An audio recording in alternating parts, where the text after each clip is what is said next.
Jacoby, we are Jalen Jacoby. What is it that we do? We give the people what they want. We have so much show today. James Harden turning down $50 million a year, saying he wants to go to Brooklyn. Chris Paul going to the Suns, and NBA prospect Tyrese Maxey will be joining us, but we start in Milwaukee, where they have upgraded the roster in hopes of retaining Giannis Antetokounmpo. What did they do? They moved Bledsoe to New Orleans and a bunch of picks to bring back Drew Holiday. Then they weren't done. They brought in Bogdan Bogdanovic for Wilson, Ilyasova, DiVincenzo, and others. Jalen, if you are Giannis Antetokounmpo, you're looking at all these moves they've made. Are you ready to sign the dotted line? There's no reason for me to sign the dotted line this offseason. It's basically going to be the same money next season. And the Bucks did do a terrific job of upgrading their team. However, the Bucks had the best record in the NBA the last 2 seasons. Also, they have the reigning back-to-back MVP. So what's going to change? What's going to change now is Holiday at the point gives you a consistent and better scorer than Bledsoe and a better playmaker. But more importantly, the last 3 years in the playoffs, Eric Bledsoe just bombed. You remember a guy named Scary Terry? They were showing up to basketball games wearing a Bledsoe jersey. That was during the playoffs. The last couple of years, it has continued to get worse for Eric. So based on that, they needed to move him. You get Bogdanovic. He's basically a high 30% three-point shooter. He's going to spread the floor. This now gives the Bucks, on paper, their legitimate opportunity to live up to their regular season promise. But the teams around them are getting better too, because we saw Doc Rivers is with the Celtics. Doc Rivers is with the Sixers. The Celtics still have Jaylen Brown. They still have Jason Tatum. What's going to happen at their point guard spot? But for Milwaukee, this is their solidified opportunity to make the NBA Finals. They did this just for Giannis. They didn't surprise Giannis with any of these moves. And you know what this? I'm scared, Jalen. I'm terrified. I'm terrified that Giannis Antetokounmpo signs the deal this summer instead of waiting until next summer, because there's no motivation to do so, like you said. Why would he do it now when he can wait? Because they've always had a nice roster. They've always won a ton of regular season games. They always have. The problem isn't winning games, it's winning playoff series, and they've always had trouble with that. Is it the system that Coach Bud runs with their gimmicky defense? Maybe it's that. Is it playoff performance like Eric Bledsoe? Maybe they can change that. But if I'm Giannis, you still need to audition for me. I won the MVP this year. I won the MVP last year. You still need to show me not just that you can upgrade at a couple positions, that we can win championships, that we can win the Eastern Conference, and then I will sign an extension after that. Now, there's another thing to this too, Jalen Rose. They've upgraded, but did they upgrade that much? Take a look at the difference between Drew Holiday and Eric Bledsoe. Just purely the numbers, okay? What does this tell you? It tells me that there is an upgrade there offensively. That's the key, Jacoby. And consistency, because you hope Holiday's going to play better in the playoffs than Bledsoe has done. But this is a perfect example of why, when you're a small market team and you cultivate young talents like Malcolm Brogdon, once you develop them, you should sign them. When you let them go to Indiana for a check, now you're spinning your wheels and you're giving up players that are fairly comparable for basically the same compensation package that the Pelicans got for Anthony Davis. They have 3 first-round picks, Jacoby. So, in other words, when you're doing a deal like that, you're on the phone with Giannis. Like, what do you think? Do you like it? Do you care about 1 pick? Do you care about 2 picks? Do you really care about the 3rd pick? And then when you do the deal, you're doing this for an audience of 1. This ain't for the fans. This ain't for the media. This ain't for the coaching staff. If Giannis feels like these are the moves that you need to make in order to improve the squad and keep him there, that's what you do. But based on those stats you just put up there, and that's why you can't necessarily judge players by numbers, they're fairly comparable. However, here's going to be the difference. When the Milwaukee Bucks have a top record this year, along with the Nets, the Celtics, the Sixers, the Raptors play great regular season basketball, the Miami Heat, you know what's going to happen? They're going to have 3 All-Stars this time, not just 2. That's going to be the difference. He's going to be a legitimate Eastern Conference All-Star at the point guard spot. Well, there's also some big news from Houston. James Harden was reportedly offered a $103 million 2-year extension. That's over $50 million a year to play basketball. He turned it down, and according to Woj, he said, "Get me to Brooklyn." Jalen, what do you think about this news? So if I got to think about $50 million or getting to Brooklyn, I'm getting closer to the $50 million. Because if I'm Brooklyn, of course I want to add James Harden. Of course I do. But if you're Houston, well, you better be giving me Kyrie.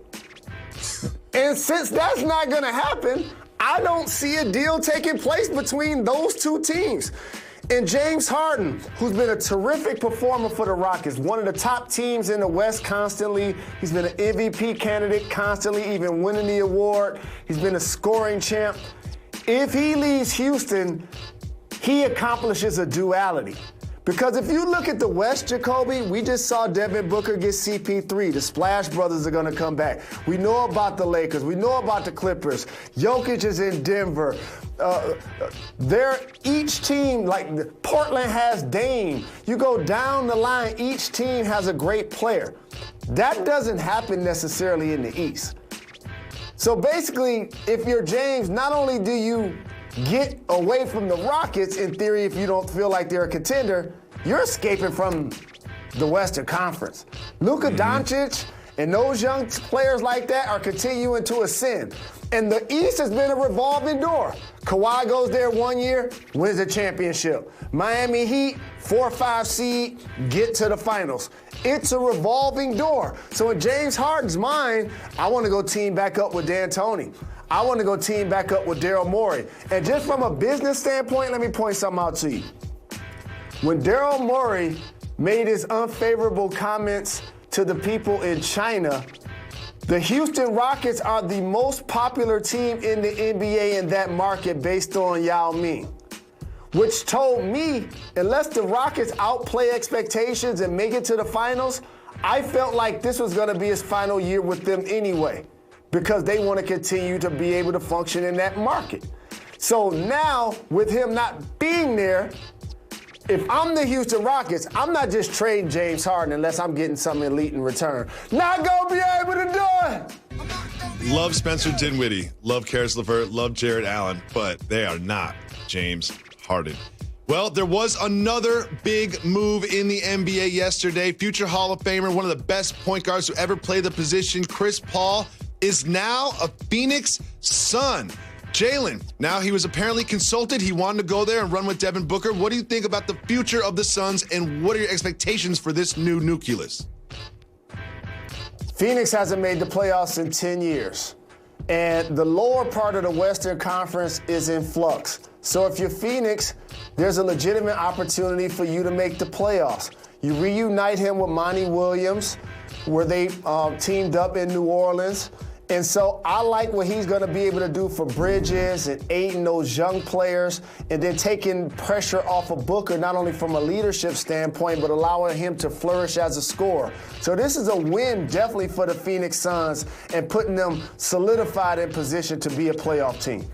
This is huge for DeAndre Ayton. Everybody's talking about Devin Booker and Paul and Booker playing together. DeAndre Ayton, low-key, was great in the bubble, had a good season last season, and Chris Paul's going to get him so many buckets. Jalen, we're about to be joined by future NBA star Tyrese Maxey's going to be drafted tomorrow, and he joins us next. Make sure you stay tuned. You're watching Jalen and Jacoby. Seaport and brought to you by Chase. Welcome back to Jalen and Jacoby. Jalen, we have the honor of being blessed with the presence of soon-to-be lottery pick Tyrese Maxey joining the program. Salute to you. You are so close to being an NBA basketball player. Indeed. Thank you so much for taking the time in advance of the draft to hang out with us. Now, I want to start with this. You obviously are from the University of Kentucky and a Wildcat, and you follow the footsteps of people like Jamal Murray and Devin Booker and Tyler Hero, all of which sort of made a leap from college into the league to make an impact to get to that next level. What does the next level look like for you? How do you up your game when you enter the league? Yeah, first of all, thank y'all for having me. I'm excited to be here, and it's good to talk to y'all.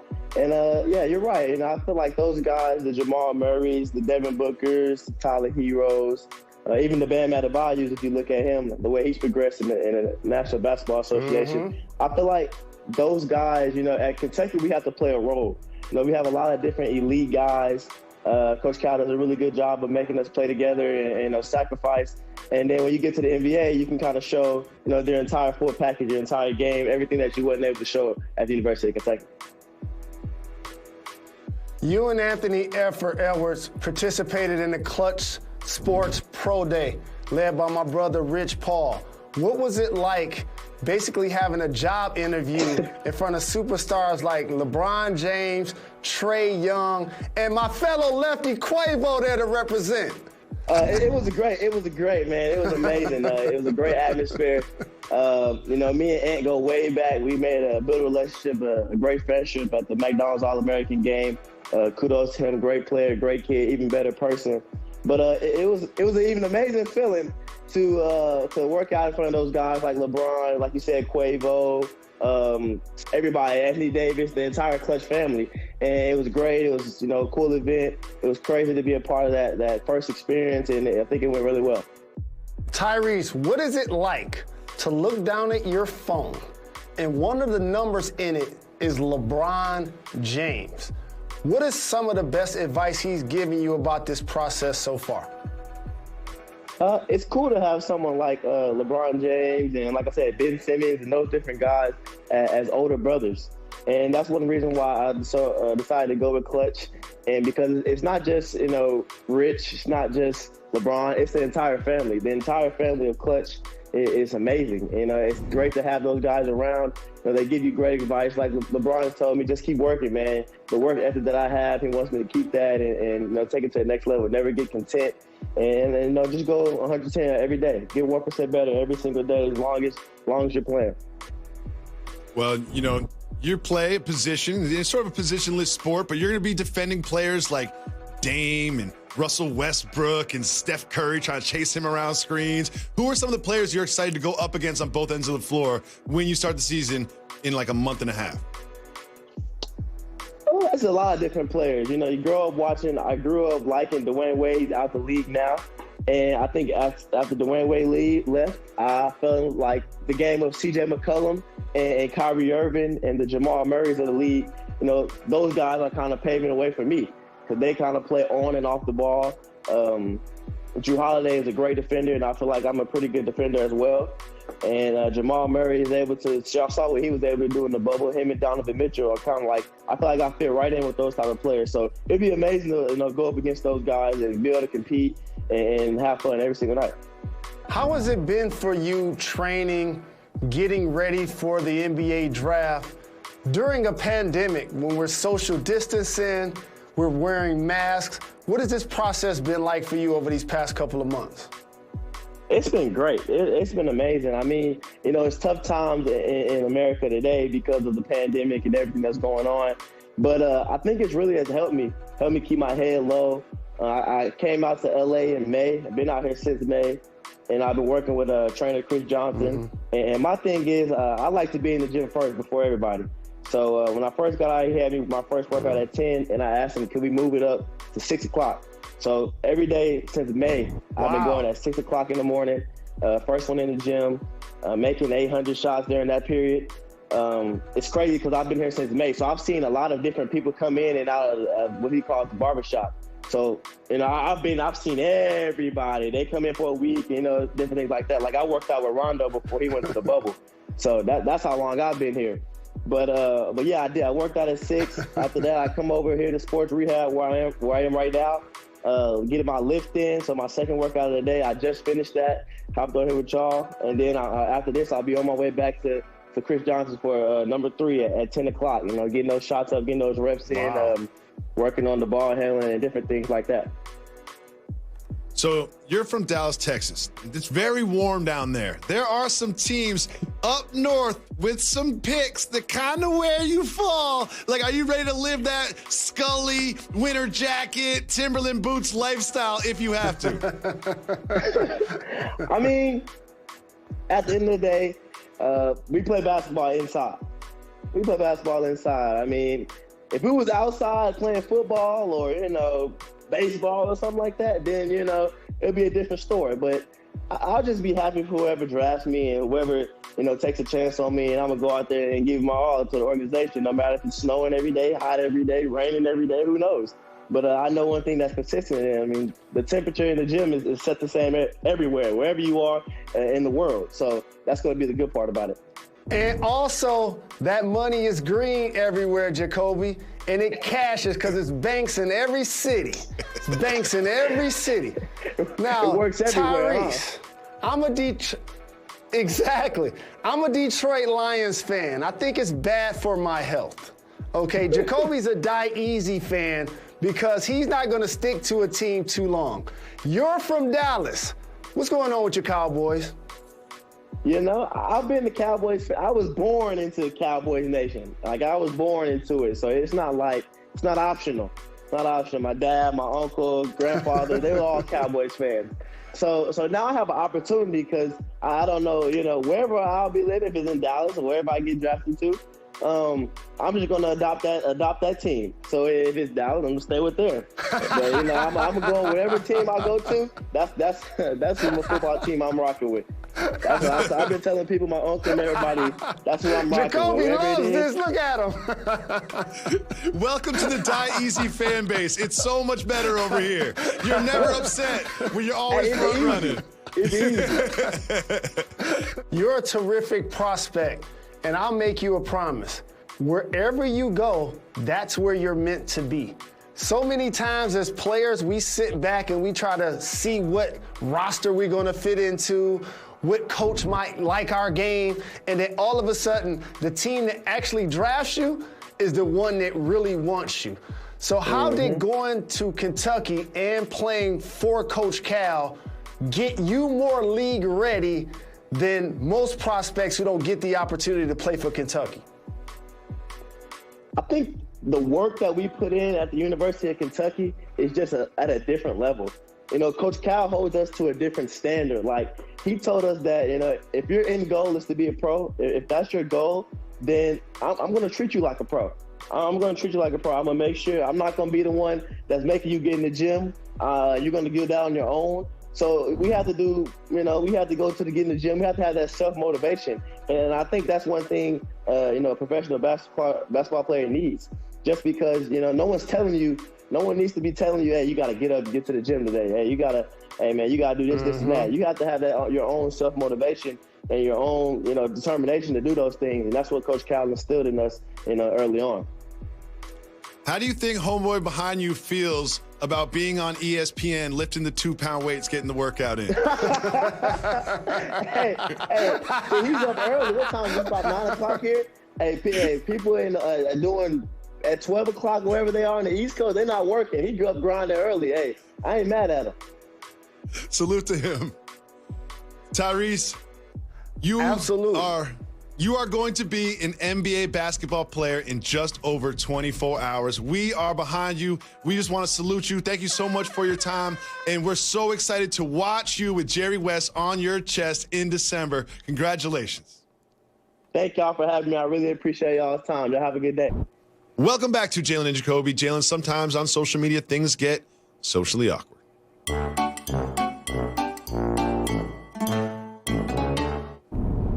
With the addition of Dennis Schroeder to the LA Lakers roster, there's a lot of speculation about Kyle Kuzma's future with the franchise, and that has led to this. If you check out his Twitter page now, it is deactivated. The account doesn't exist. What does that tell you about where his head is at right now?